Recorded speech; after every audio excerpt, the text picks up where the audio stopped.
दोस्तों नमस्कार। मैं हरिबंधु नायक आप सबके बीच राजीव गांधी के जयंती के अवसर पर आपके बीच राजू जी द्वारा किए गए कार्यों को साझा करने आया हूं। जैसे कि आप जानते हैं, सन 1984 के बाद जब हमारे देश की पूर्व प्रधानमंत्री आयरन लेडी श्रीमती इंदिरा गांधी का स्वर्गवास हो गया, तब देश की बागडोर को संभालने के लिए हमारे बीच में हमारे युवा नौजवान राजीव गांधी जी आए और उन्होंने देश के प्रधानमंत्री बनने के बाद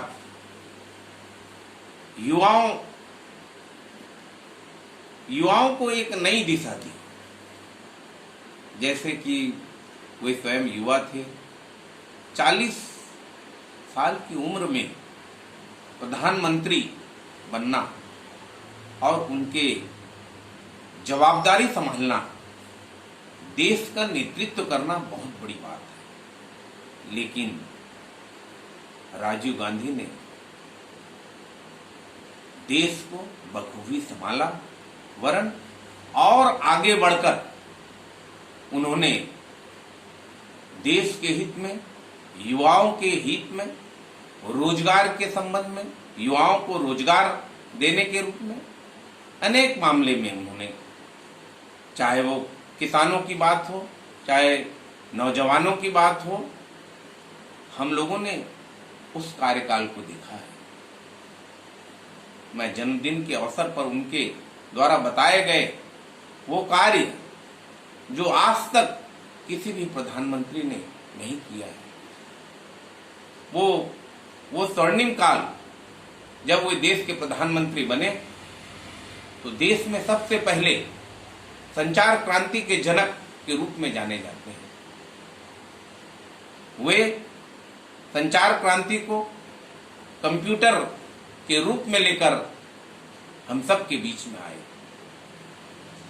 वे जानते थे कि आने वाला समय कंप्यूटर का ही है। रहते हुए शासन कर रहे थे 19वीं सदी में, लेकिन उनकी सोच 21वीं सदी के भारत का था।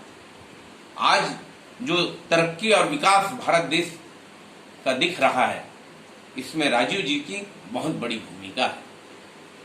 उस समय जब वे एसटीडी पीसीओ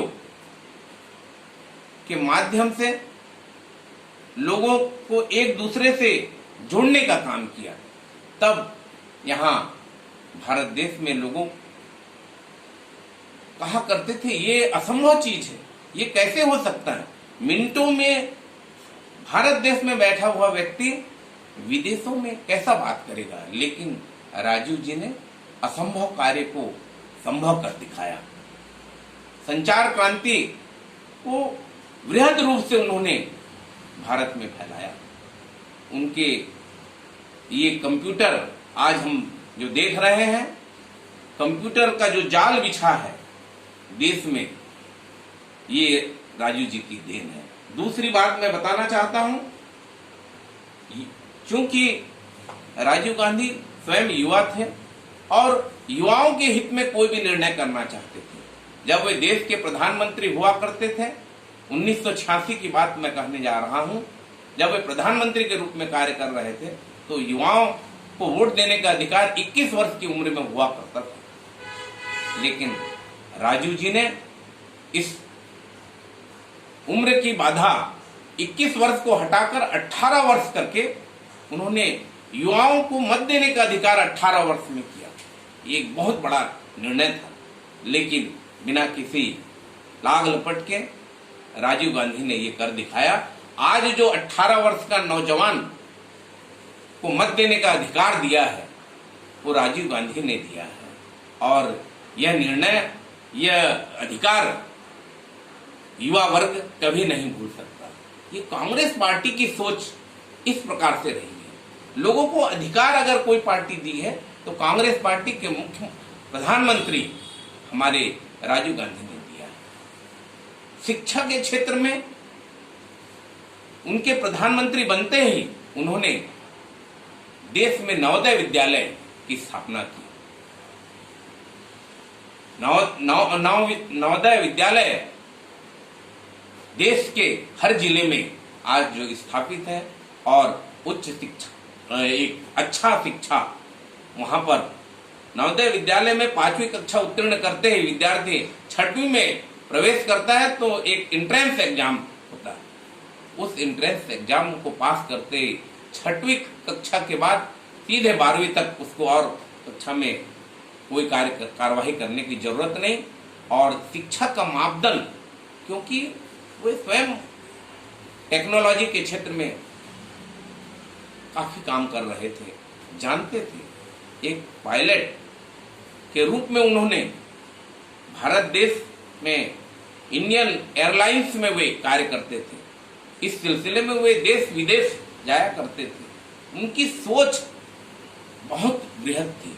किस प्रकार से जो आज हम आधुनिक भारत को देख रहे हैं, ये कांग्रेस के प्रधानमंत्री राजीव गांधी की सोच रही है। हमेशा वे चढ़ बढ़कर किसानों के क्षेत्र में काम करते थे।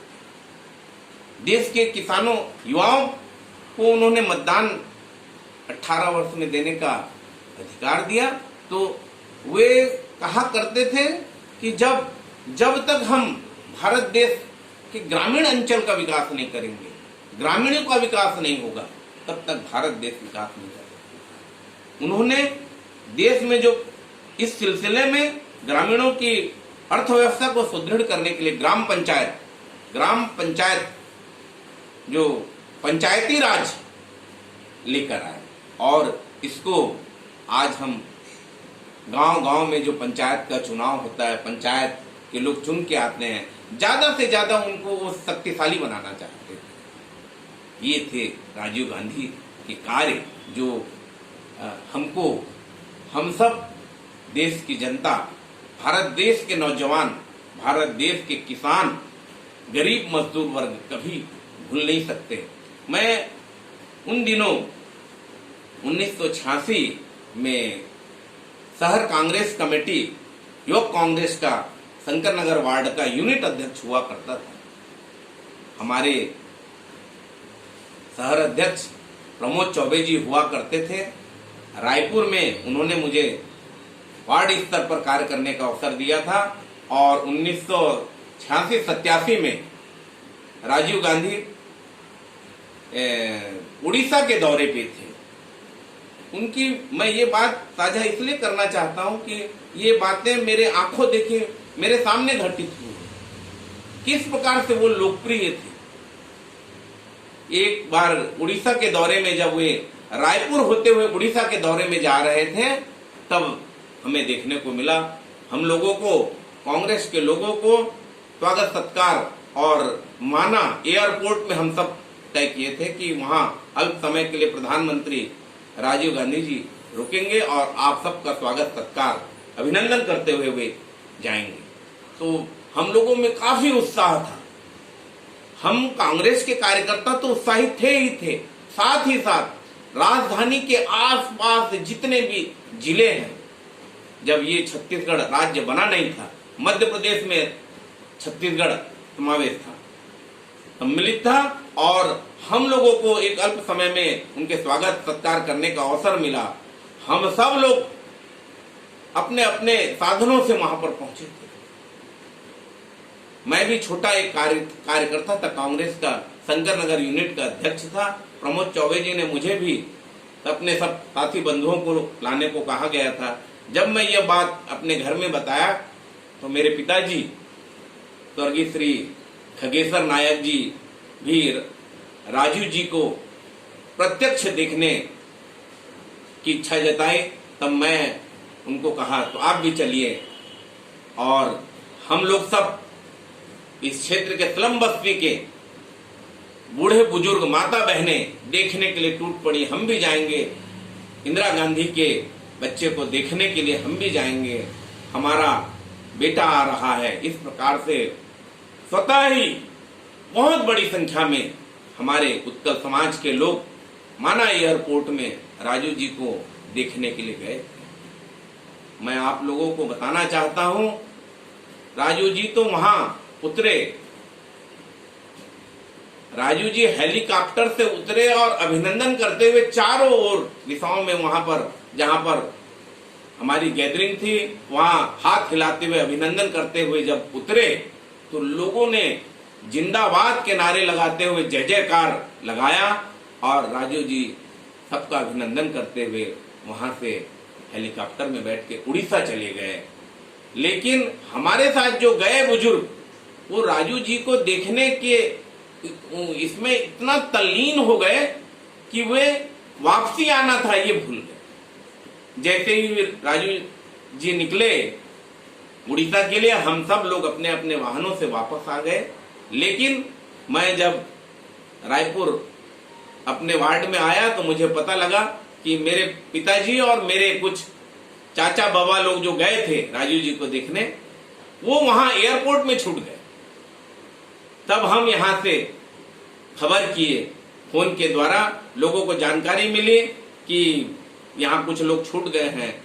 फिर उनको दोबारा वहां के बस से व्यवस्था की गई रायपुर लाने की। इस प्रकार से मैं ये बातें इसलिए साझा करना चाहता हूं कि गांधी परिवार का एक नौजवान 40 साल की उम्र में प्रधानमंत्री के पद पर देश की जो बागडोर संभाला, इसलिए नहीं कि वो इंदिरा गांधी का बेटा था, वो इसलिए कि लोगों के हृदय में कांग्रेस परिवार के जो लोग हैं उन्होंने जो गरीबों का हृदय जीता है।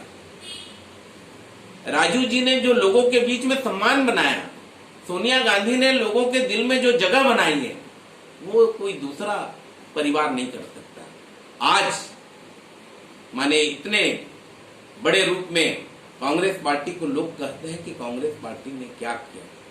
आज वो मिनटों में यहाँ मोबाइल से बात कर रहे हैं और देश विदेश में अपने लोगों से मिलते हैं जुलते हैं। माने नेटवर्किंग जो आज नेट का जो जाल बिछा है, ये निश्चित ही राजीव गांधी इसके जनक है, संचार क्रांति के जनक, और हमारे युवाओं को मतदान देने का अधिकार देने वाले कोई और नहीं, वो गांधी परिवार का बेटा ही था। गांधी परिवार का उनका एक बेटा, अभी राजीव जी का बेटा, राजीव गांधी का बेटा राहुल गांधी हम सब के बीच में इस वैश्विक महामारी में जहां लोग आपस में घर से नहीं निकल रहे हैं, एक सामान्य व्यक्ति भी कोरोना का भय ऐसा है कि वो घर से नहीं निकल रहा है।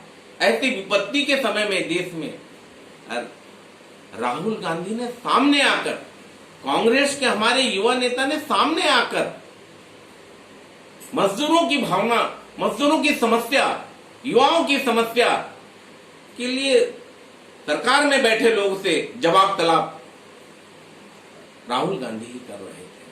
और हम चाहते हैं ऐसे समय में हम सबको एकजुट होकर, निराश होने की जरूरत नहीं है। लोग कहते हैं अब कांग्रेस में नेतृत्व नहीं रहा, कांग्रेस तो लोगों के दिलों में राज करने वाला है, कांग्रेस के कार्यकर्ता तन मन धन से काम करते हैं। गांधी परिवार के प्रति पूरा भारत देश नमन करता है। आज हमारे राजू जी की जन्मदिन है और हम सब उनको प्रणाम करते हैं, उनको याद करते हैं, और आने वाला समय निश्चित ही भारत देश का नेतृत्व, हमारा युवा नेतृत्व, हमारा नेता राहुल गांधी करेगा, और राहुल गांधी ही कांग्रेस की बागडोर संभाल सकता है। और भारत देश कांग्रेस के नेतृत्व में राहुल गांधी के हाथ में ही सुरक्षित है। जब जब देश में कांग्रेस की सरकार रही है, अमन और शांति देश में अगर कोई दे सकता है तो वो है कांग्रेस पार्टी।